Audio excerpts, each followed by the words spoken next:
Hello, Augies worldwide. I'm Dave Casler, amateur radio call sign KE0OG, and it's nice to be with you again today. Don't forget that we put up a video about once a week, sometimes more.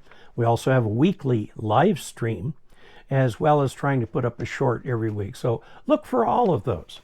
And if you'd like to help keep this channel afloat, you can go to dcasler.com/support and pick a way that works for you. This question comes to us from Ken.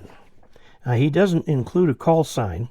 He is going up for his technician exam, hasn't done it yet, but he's currently getting his shack set up.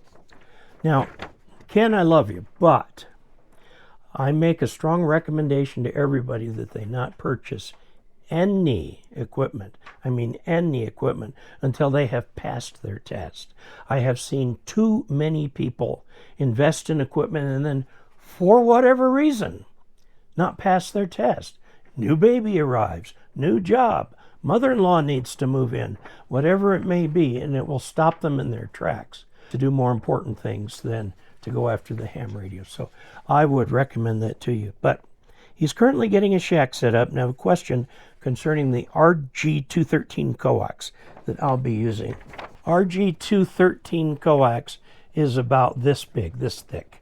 It's 0.405 inches. This happens to be a piece of LMR 400, but it's the same size. I currently have a 50-foot run of coax.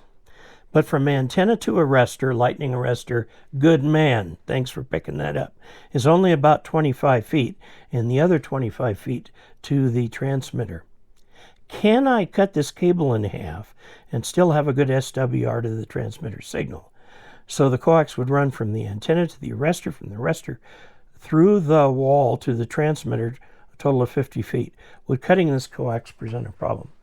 It will not present any theoretical problems. You go ahead and cut it the way you need it. Now, your coax probably came with connectors attached, okay? So what you have to do now is cut the thing, and now you have no connectors attached.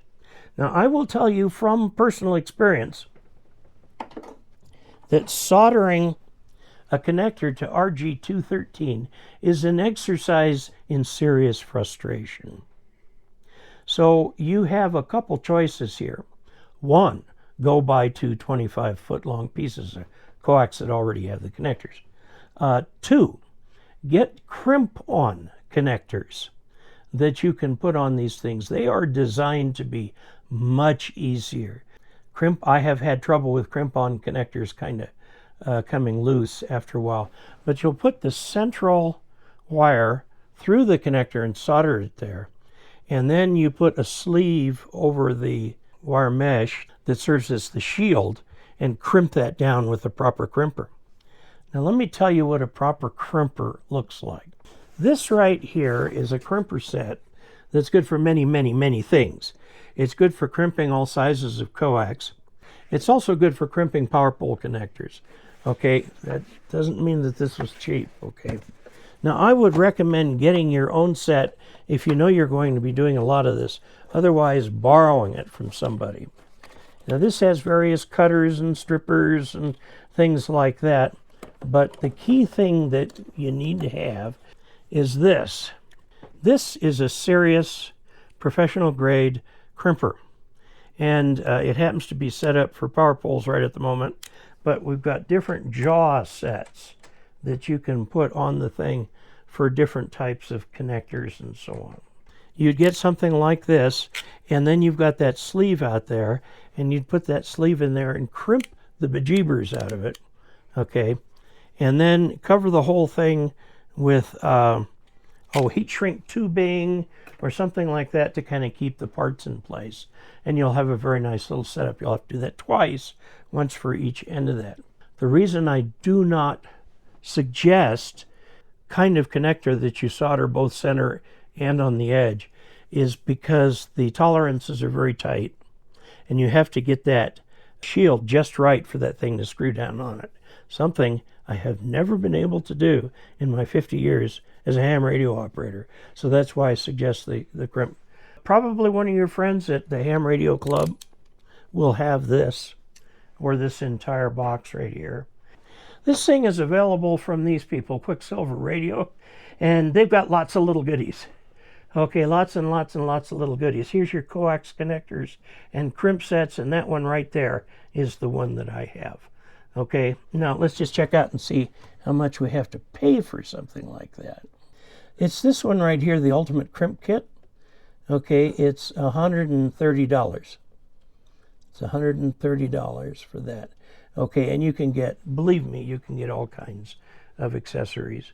Professionals who do this have weird tools stacked at the back of their shops. So absolutely, yes, make your own coax connectors. Well, you do have to buy the connectors too. They're easily available from this same outfit. Also, Ham Radio Outlet, DX Engineering, lots of other outlets, RNL, and so on, have all of these connectors. So yeah, become a little bit deeper into ham radio by doing your own connectors. Now what I do is I still buy bulk coax and I put on connectors myself to be as long as they need to be. Some are easier than others. Now if you're using cable like this, which is LMR 400, this is made by Times Microwave, a very, very reputable company. This is a double crimp connector. It crimps the inside and it crimps the outside. These connectors are very easy to put on, but then again, they're 25 bucks a piece. So there you have it. Good luck with getting your license, getting on the air. I'll see you on the air when you're a general, and I can talk to you on HF. And have a great time with the hobby. I have one word for new hams. It's persevere. Don't give up. No problem is completely insoluble. So hang in there. And until we next meet, 73.